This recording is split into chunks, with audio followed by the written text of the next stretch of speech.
leave after that. The male will then incubate those eggs for about 40 days. Once the eggs hatch, the male will also be the one who raises the chicks. I'll see more real later on in this area. Usually we have a lot of them towards the end of this section as well. So on our left side over there, we do start to see a couple of our Roosevelt elk.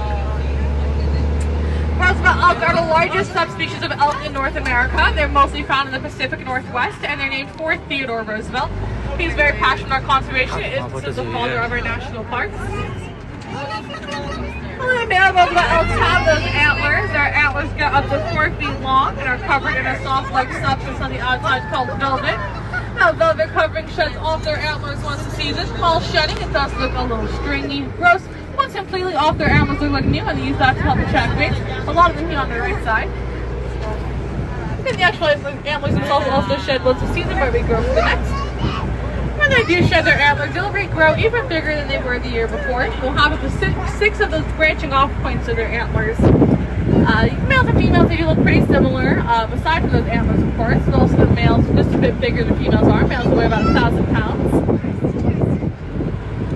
Alright, and then we probably have some more Roosevelt elk a little bit further in this area. That was mostly our males. There are females.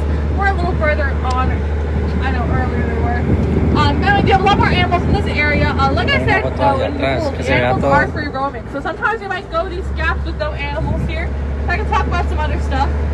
You may have noticed as you drive through, a lot of the trees have that metal wiring or fencing around them. The reason for that is a lot of the animals with horns or antlers like to rub or dig them into the trees. That isn't good for the trees, it can damage them, so we do put that bit of metal there. The animals don't mind that it's of their antlers on the metal instead. It just helps keep our trees alive and healthy.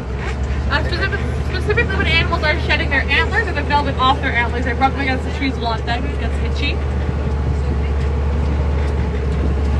So we'll have our next animals coming up in just a second. We'll see one on either side of the truck of our bisons. The rest of our bisons are just a bit further in the area. We do have a lot more bison. I see a couple here now. Bison are the largest land animal in North America, also the national mammal of the United States. In the 1800s, due to westward expansion, bison were hunted near extinction. That's when the government stepped in and put laws in place to protect them. Now they have a population of about 30,000 in the wild, about 193,000 on farms or ranches. They stand 6.5 feet tall, weigh about 2,400 pounds. Just make sure they stay on one lap for the entire tour. They can't be switching back and forth. Also on our left there, we do have some Roosevelt elk back by the trees over there.